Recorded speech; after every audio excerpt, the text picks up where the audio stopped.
I'm reversing the polarity of the neutron flow, locking you all in. Let's see if it's done it. A little bit of jiggery pokery, and you should have been locked in by now. Hello there, all you amazing viewers and subscribers, and welcome to a brand new exciting Doctor Who review for the day. And of course, for this review, it is of course a two-parter from Series 5, aka Season 31, broadcast back in 2010. So I'm currently in the middle of rewatching the entire whole Matt Smith era in, of course, this fantastic Doctor Who box set, the complete Matt Smith years. So I'm currently in the middle of rewatching the whole run of the 11th Doctor, and as I've just finished rewatching the whole of Season 31, aka Series 5, I absolutely do enjoy the series a lot more than I actually used to. Now, I need to do a video basically how I rank all the modern Who series, basically from Series 1, aka Season 27, all the way down to Season 1, aka Season 40. I absolutely do enjoy this season. It's absolutely brilliant, Series 5. So for this review, I'm reviewing The Hungry Earth and, of course, Cold Blood. Now, this is a good two-parter. Now, not many people do enjoy this two-parter, but the storytelling, my God, I actually did quite enjoy revisiting this story. And I don't know what actually I can say about it, which is actually what I absolutely just love about this fantastic two-little-parter. And it's actually quite brilliant. It really is just brilliant and absolutely epic and absolutely amazing and fantastic. It's just such a good story. So this story basically sees the return of the Silurians, the aka Homo Reptilia, who basically made their debut back in two Doctor Who stories in Classic Who. One of them being, of course, the 1970s, and one of them being in the 1980s, aka the 1970s story, aka Doctor Who and the Silurians, and of course Doctor Who Warriors of the Deep. So this is basically the big return for the Silurians since basically 1984.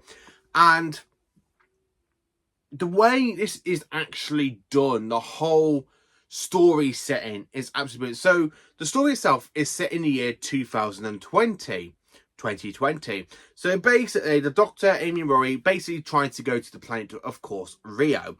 And of course, as it end up being in basically 2020.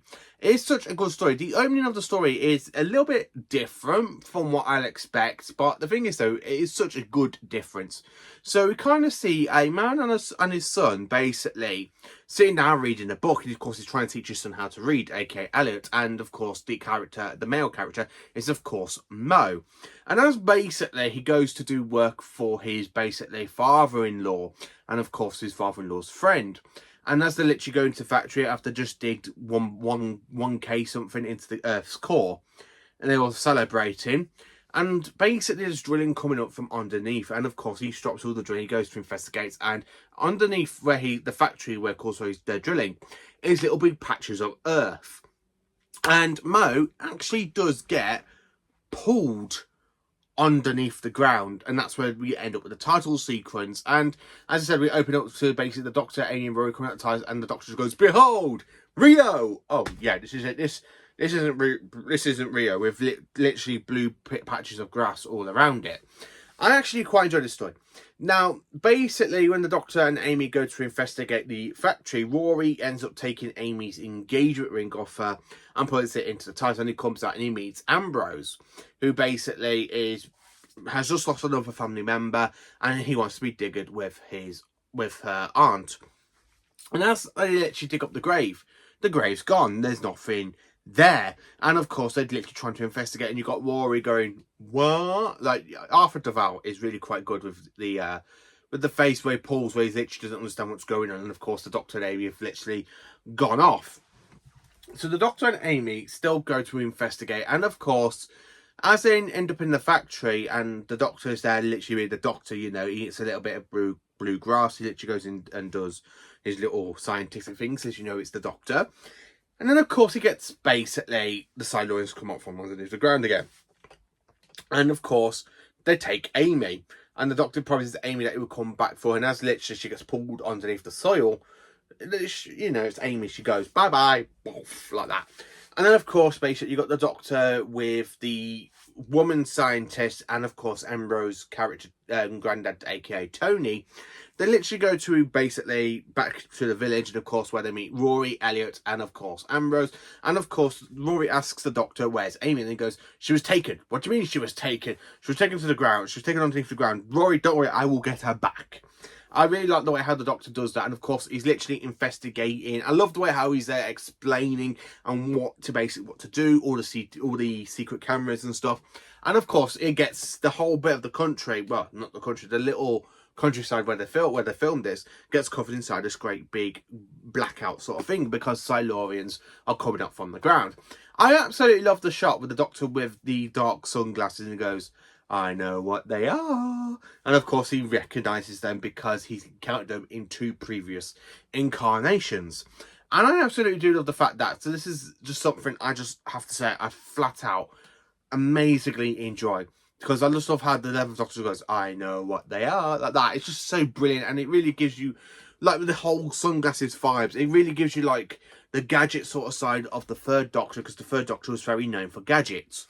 And as they actually get into a bit more of the point of the storyline, they end up kidnapping a Silurian named Anna, something like that.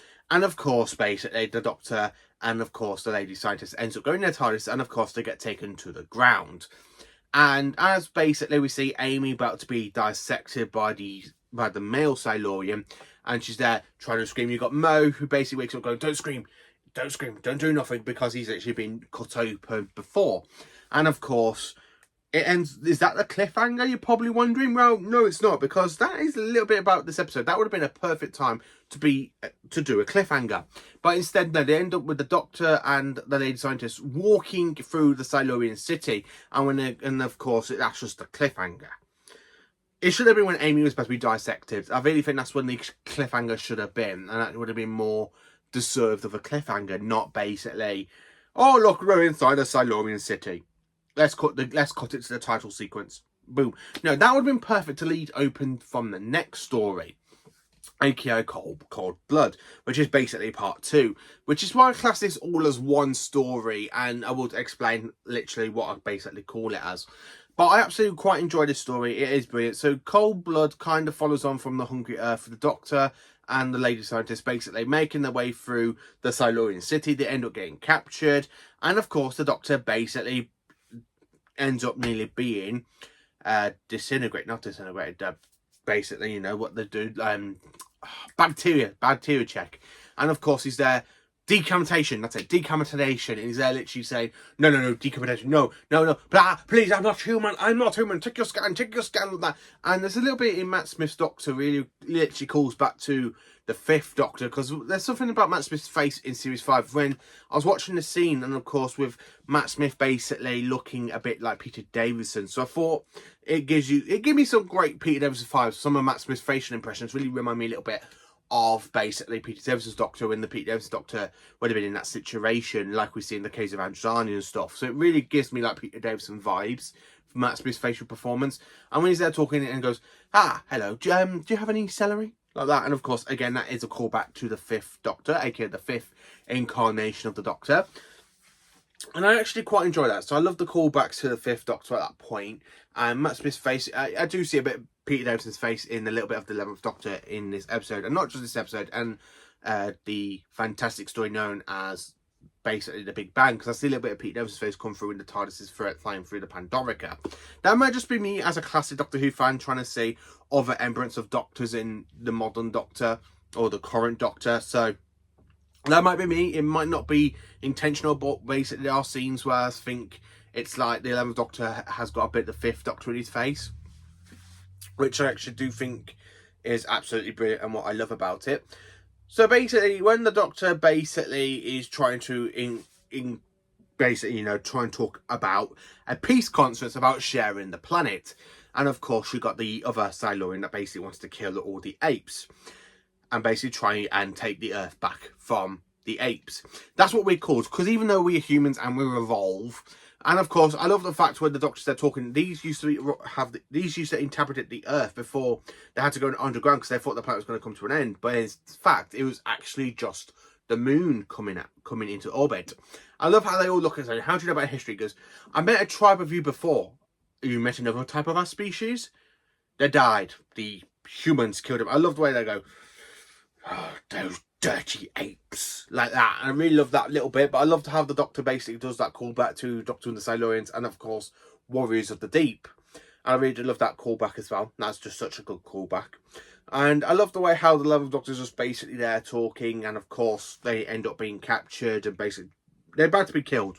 That's the whole point. They're literally about to be killed because they want the Silurian that's taken prisoner and Anna or something like that, so they can actually carry on with having them back.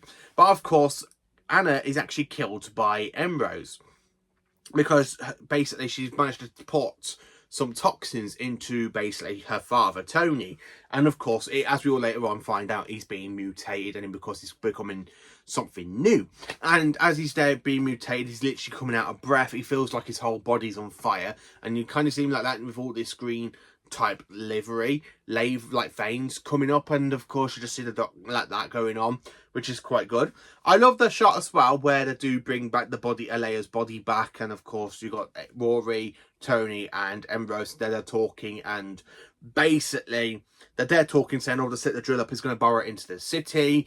They got under 15 minutes, and of course, as they're talking, and you have Emrose going, not Emrose, you have the Silurian going, yeah, and you wanted us to trust these apes, and he goes, come on, an alliance could work. So the fact the Doctor is doing what his third and fifth incarnations try to do with the Silurians, basically try to make peace between the humans. It is such good. I love the peace talks as well between Amy and the lady and the lady scientist. I really can't remember her name. I absolutely can't remember her name, and I've not long watched it. And I love the way how they're literally having that talk with the Silurian Robe, the Emperor of the Silurians. Basically, they're just there talking, and basically, it's just such a good episode. It really is. And of course, I love that bit as well where they're literally trying to kill everybody, and the Doctor's there with like screwdriver, and he's there going like that to the Silurians and basically just drawing their guns, and the guns are literally popping. And one's there with the tongue going like that, and of course he's like, oh, like that. I also love the bit where he's literally trying to defend while he's already into the laboratory, and he literally goes, this ends here. And of course she goes, no, this will end in our victory. And just goes like that, boom. And of course he literally goes like that and seals them all in. And they literally do that fantastic laboratory talk. And basically they are trying to fix Tony. And of course they end up basically sending all the Silurians back into hibernation, apart from the actual rogue Silurian who ends up getting poisoned by the toxic fumes. And of course, they all run back to the TARDIS. The Doctor says goodbye to Tony, he says goodbye to the lady scientist, and he literally runs off with Amy. And as they literally get back to the TARDIS, literally, Emrose, Mo, and Elliot go into the TARDIS. The Doctor, Amy, and Rory are there looking because, surprise, surprise, the crack in the universe appears. And of course, the Doctor puts his hand in, and of course, he picks up something, a little bit of shrapnel, a little bit of debris. And as he's there doing it, the rogue Silurian basically comes and tries shooting the Doctor, but she ends up shooting Rory, and just by the crack of the universe, Rory ends up being absorbed into it. And of course, you do have that callback with the Doctor saying, literally goes, if you are near it, you will not exist at all. At all. And of course, Amy, we got to go. What? Come on. And he literally drags her, and Amy's there going, no, I'm not leaving him, you know. And of course, you see the Doctor basically doing a thing you can tell he ain't to do, because you can actually tell on the Doctor's face impression that he doesn't want to do it. But he literally drags a crying Amy into the TARDIS, and as she's there, and he locks the TARDIS doors like that, and as she's there literally trying to say, Doctor, please, please, please, and he literally presses the lever to demilitarize the TARDIS, and she's there trying to fight him, and he goes, come on, talk to me, tell me about Rory. And of course, as the TARDIS basically lands and they fall to the ground in the console, she forgets Rory, where the Doctor doesn't. And of course, the Doctor finds the engagement ring, so he literally pops it into his pocket. And they go out with Emrose, Mo, and Elliot as basically they go and see the fantastic mining operation drill blow up. And you do have that talking, and of course, it's just such an emotional episode this bit is, because now Rory's been erased from time, and the Doctor can remember him. Amy doesn't, because then when they're talking with the Doctor and Amy and they're going back to the TARDIS, and of course you have the older people, the older Amy there, and she's like, oh, hello, me. And of course the Doctor is there looking and goes, you look a bit sad. Yeah. And of course when the Doctor puts his hand into his pocket and he picks out the shrapnel, and he pulls out the broken bit where it says police, for the TARDIS, where it says the police box sort of thing, like on the actual door handle. And then of course you just got the Doctor doing that kind of face, and it actually cuts to the next time trailer, which is, of course, Vincent and the Doctor. I actually do quite enjoy this episode. It really is such a fantastic episode. The Silurians are great in it. Now, for an episode that is actually written by Chris Chibnall, I actually quite enjoyed this one. Now, Chris Chibnall, I think he gets the Silurians a little bit more than Malcolm Hulke, and of course the actual writer that did Warriors of the Deep. Because Malcolm Hulke actually read the Doctor Who and the Silurians, aka Doctor Who and the Caveman, for the Target book release. And I really like the way how he literally writes the Silurians. And don't forget though, you had 25-minute episodes of 25-minute episodes told over 7 parts in a 7-part story back then for Doctor and the Silurians. So in this one, he has to tell a whole story in just basically 45 minutes. So basically, if this was going to air in Modern Who episode length, this would have been actually 25 minutes per episode, and this would have been a 4-parter. I actually quite enjoyed this episode, I really did. So, as I said, this is basically Doctor Who Series 5, episodes 8 and 9. But as I like to call it, Doctor Who Series 5, aka Season 31. And this is, of course, story number 8. Story number 7. I class it as story number 7 because of, if you think about it, you got the 11th Hour, which is story 1. You got the Beast Below, which is story 2. Story 3, featuring the Daleks. Story 4 is, of course, a 2-parter, which is The Time of Angels and Flesh and Stone. I class that as one whole story. So basically, it's episodes 4 and 5, but it's told over one story. So that is basically story number 4. Story 5 is, of course, Vampires of Venice. Story 6, as you all know, is Amy's Choice. Story number 7 is actually Hungry Earth and Cold Blood. And this is actually the 7th episode of the 7th story, but it's told through episodes 8 and 9. And then, of course, you've got Vincent and the Doctor, which I actually class as story number 8. Story 9 is, of course, The Lodger. And then, of course, story 10 is The Pandora Cat Opens and The Big Bang. So I do class it as like one whole season of 10 stories told over 13 episodes. So the 2 parts, I class them as one whole. So this is basically, as I literally said, this is literally Doctor Who Series 5, Season 31, story number 7. And of course, it's episodes 8 and 9. I actually quite enjoyed this episode. I really loved it. I have to give this one I'm giving this a very good surprise. It is actually a 10 out of 10. I have to be honest with you. It is a 10 out of 10. There is a little nitpick in it, is that the fact the Silurians don't look the Silurians that we know from Classic Who. I would love to see the return of the actual Silurians design from the 70s and 80s instead of having this revamp. But as I think this is, I think this is like another sort of tribe of the Silurians. So they are a little bit different than the ones we have encountered before. So the question to you is, what do you think of this story? Did you enjoy it? Did you not enjoy it? Thank you for watching. Please do like, subscribe, and share. And join me for more awesome Doctor Who content.